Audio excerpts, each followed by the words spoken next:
নমস্কাৰ এই মুহূৰ্তত আহি পৰিছে আজি ৰাতিপুৱাৰ কেইবাটাও বিগ ব্ৰেকিং নিউজ। আজি হৈছে 15 জুন। ৰাজ্যৰ লাখ লাখ মহিলা হিতাধিকাৰীয়ে লাভ কৰিব ৩,০০০কৈ টকা। অসমৰ মুখ্যমন্ত্ৰী ডক্টৰ হিমন্ত বিশ্ব শৰ্মাই কৰিলে বৃহৎ ঘোষণা। কোনে কোনে লাভ কৰিব অৰুণোদয় আঁচনিৰ ধন। যদি আপোনাৰ চৰকাৰী ঘৰৰ জিঅ' টেকিং কৰিছে তেতিয়াহ'লে লাভ কৰিব এটা ভাল খবৰ।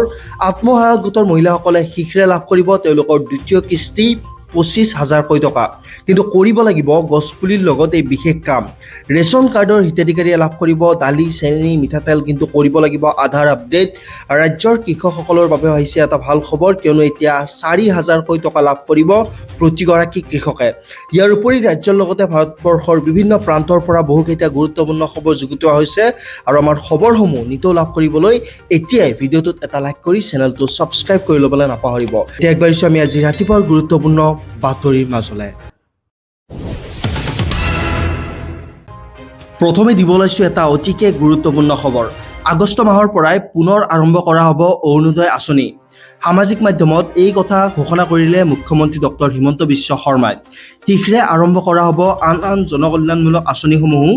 নিযুত মইনা আৰু নিযুত বাবুনী আঁচনি সন্দৰ্ভতো গুৰুত্বপূৰ্ণ কথা উল্লেখ কৰিছে যে পুনৰ আৰম্ভ কৰা হ'ব।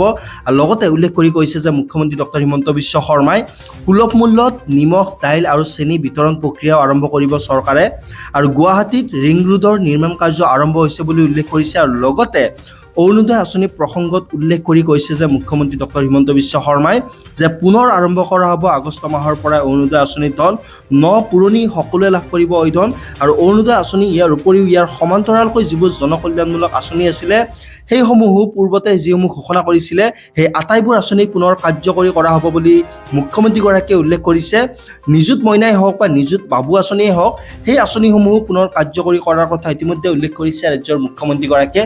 লগতে বহুকেইটা গুৰুত্বপূৰ্ণ কথা উল্লেখ কৰিছে। কি কৈছে এবাৰ শুনি লওঁ আহক।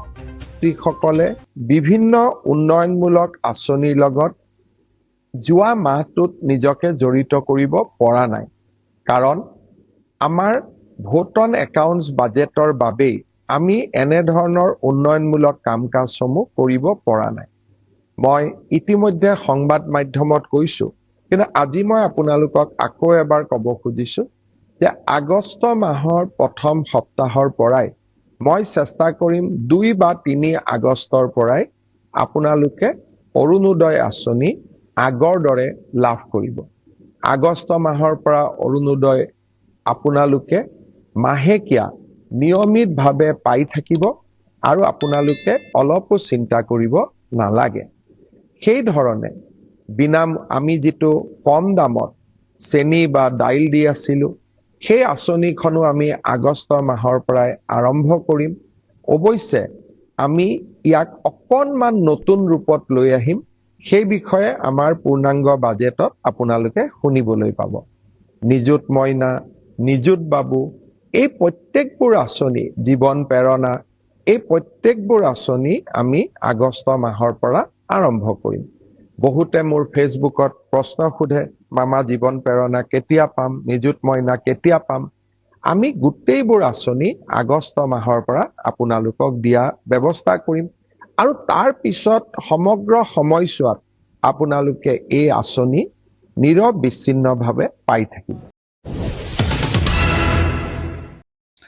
ইয়াৰ উপৰিও তেখেতে উল্লেখ কৰি কয় যে বাইহাটা চাৰিআলি আৰু মিছন চাৰিআলি পথ ৪ লেনযুক্ত হ'ব। গুৱাহাটীৰ ৰিং ৰোডক স্পৰ্শ কৰিব এই পথছোৱাই। গুৱাহাটী বিমানবন্দৰৰ পৰাই জালুকবাৰীলৈকে এলিভেটেড কৰিডৰ হ'ব আৰু প্ৰায় ১০ কিলোমিটাৰ পথত নিৰ্মাণ হ'ব উৰণ সেতু।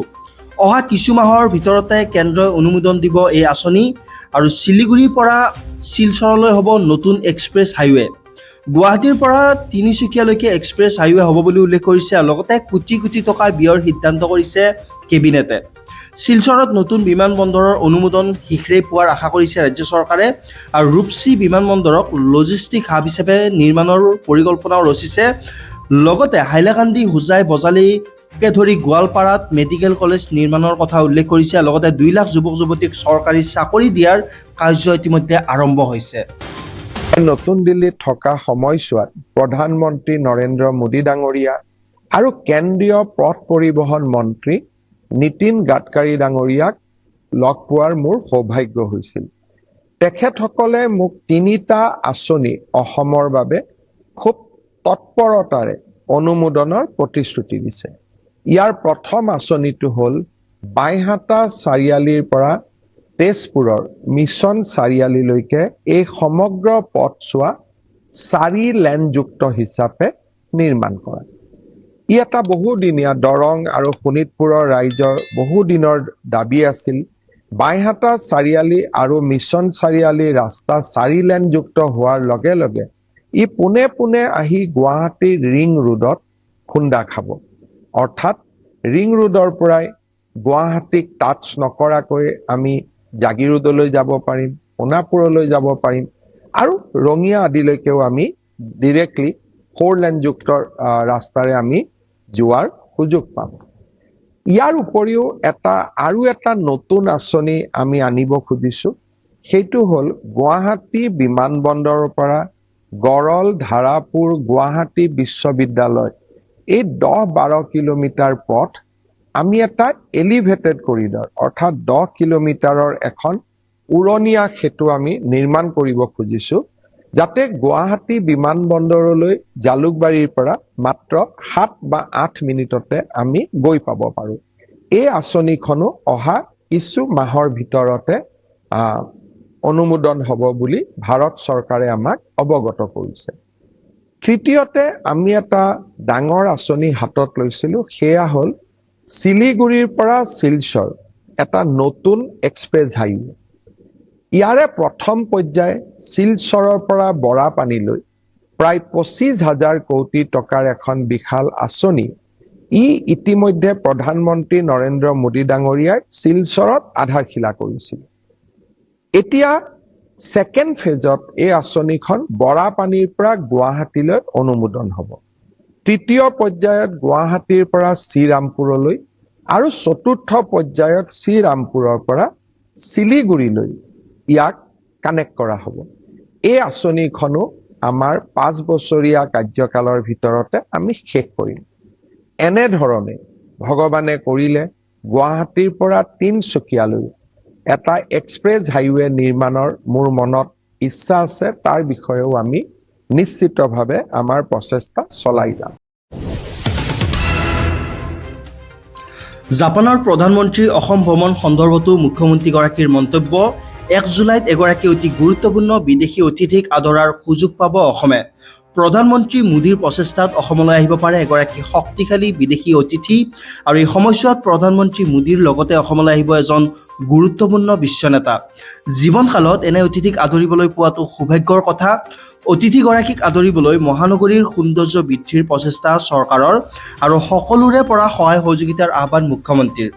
সৌন্দৰ্য বৰ্ধনৰ ক্ষেত্ৰত ৰাইজৰ কিছু ক্ষতি হ'লেও সহযোগিতাৰ আশা কৰিছে মুখ্যমন্ত্ৰীগৰাকীয়ে।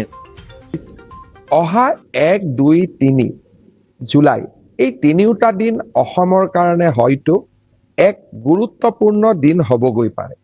প্ৰধানমন্ত্ৰী নৰেন্দ্ৰ মোদী ডাঙৰীয়াৰ প্ৰচেষ্টাত এই 3টা দিনত হয়তো আমি এগৰাকী অতিকে শক্তিশালী গুৰুত্বপূৰ্ণ বিদেশী আলহীক আদৰিবৰ বাবে সুযোগ পাম।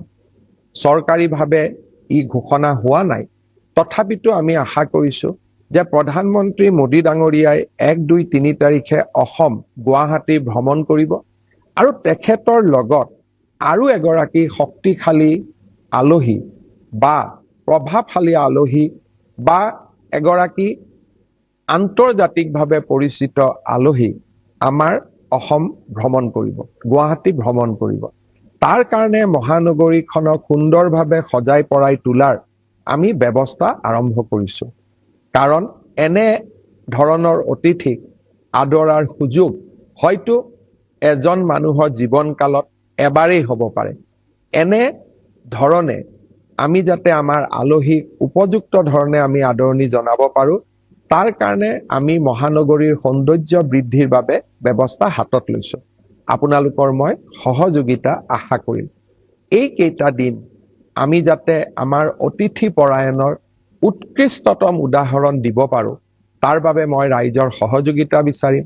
আৰু যি সময়ত মহানগৰীখনক সুন্দৰ কৰাৰ প্ৰচেষ্টা হ'ব, কৰবাত নহয় কৰবাত ৰাইজৰ কিছু ক্ষতিও হ'ব। তাৰ বাবে মই ৰাইজৰ ওচৰত ক্ষমা বিচাৰিম, কিন্তু ৰাইজৰ পৰা সহযোগিতাৰো আশা কৰিম। ইয়াৰ উপৰিও ইন্ধনৰ বৰ্ধিত মূল্যবৃদ্ধি সন্দৰ্ভতো এক গুৰুত্বপূৰ্ণ মন্তব্য আগবঢ়াইছে যে আমেৰিকা আৰু ইৰাণৰ যুদ্ধৰ বাবে মূল্য বৃদ্ধি হৈছে। পৃথিৱীৰ সকলোতে ভাবিব নোৱাৰাকৈ ইন্ধনৰ দাম বৃদ্ধি হৈছে। যিমানখিনি কৰিলে দেশখন চলিব নোৱাৰে সিমানখিনি দাম বৃদ্ধি কৰা হৈছে। যুদ্ধৰ বাবে দেশৰ লগতে আমাৰ ৰাজ্যও কিছু বিত্তীয় অসুবিধাৰ সন্মুখীন হৈছে। নিৰ্বাচনৰ পাছতে সন্মুখীন হোৱা বিত্তীয় অসুবিধাই চিন্তাৰ বিষয়। যুদ্ধ শেষ হ'লে বিশ্বৰ বজাৰ মুকলি হ'ব বুলি আশা ব্যক্ত কৰিছে মুখ্যমন্ত্ৰীগৰাকীয়ে। এইকেইটা দিনক অলপ প্ৰত্যাহ্বানৰ মাজেৰে পাৰ কৰা বুলিও মন্তব্য আগবঢ়ালে মুখ্যমন্ত্ৰী ডক্টৰ হিমন্ত বিশ্ব শৰ্মাই। মধ্যপ্ৰাচ্যত যি যুদ্ধ চলিছে, আমেৰিকা আৰু ইৰাণৰ যুদ্ধ চলিছে, তাৰ বাবে পেট্ৰল ডিজেলৰ মূল্যই আকাশলংঘী পৰ্যায়ত ভৰি দিছে। প্ৰধানমন্ত্ৰী নৰেন্দ্ৰ মোদীয়ে প্ৰচেষ্টা কৰিছে যাতে ভাৰতৰ সৰ্বসাধাৰণ ৰাইজে এই মূল্য বৃদ্ধিৰ পৰা অকণমান হ'লেও সকাহ পাব পাৰে। পৃথিৱীৰ সকলো দেশতে ডিজেল পেট্ৰলৰ মূল্য অভাৱনীয়ভাৱে বৃদ্ধি হৈছে। কিন্তু যিমানখিনি নকৰিলে আমাৰ দেশখন চলিব নোৱাৰা হ'ব, সিমানখিনি মূল্য বৃদ্ধি আমাৰ দেশেও পেট্ৰল ডিজেলৰ বাবে কৰিবলগীয়া হৈছে। আৰু আমাৰ ৰাজ্যখনেও এই যুদ্ধৰ বাবে সমগ্ৰ দেশৰ লগতে অকণমান হ'লেও বিত্তীয় অসুবিধাৰো সন্মুখীন হৈছে। নিৰ্বাচনৰ পিছতেই আমি এই বিত্তীয় অসুবিধাৰ সন্মুখীন হোৱাটো আমাৰ কাৰণেও চিন্তাৰ বিষয়। কিন্তু মই আশা কৰোঁ যে খুব সোনকালে আমেৰিকা আৰু ইৰাণৰ মাজত যুদ্ধৰ চুক্তি হ'ব, বিশ্ব বজাৰখন মুকলি হ'ব আৰু আমি অসম আৰু আমাৰ ৰাষ্ট্ৰ আমি পুনৰ বিকাশৰ কৰ্মযজ্ঞত নামিব পাৰিম। এই কেইটা দিন আমি এক প্ৰত্যাহ্বানৰ মাজেৰে পাৰ কৰিছোঁ আৰু নিশ্চিতভাৱে আমি সকলোৱে তাৰ ভুক্তভোগীও। মই আশা কৰিম বিশ্বযুদ্ধ বা বৰ্তমান যুদ্ধৰ যি পৰিৱেশ শেষ হওক, সৰ্বসাধাৰণ ৰাইজ নিশ্চিতভাৱে অসুবিধাৰ পৰা মুক্ত হওক।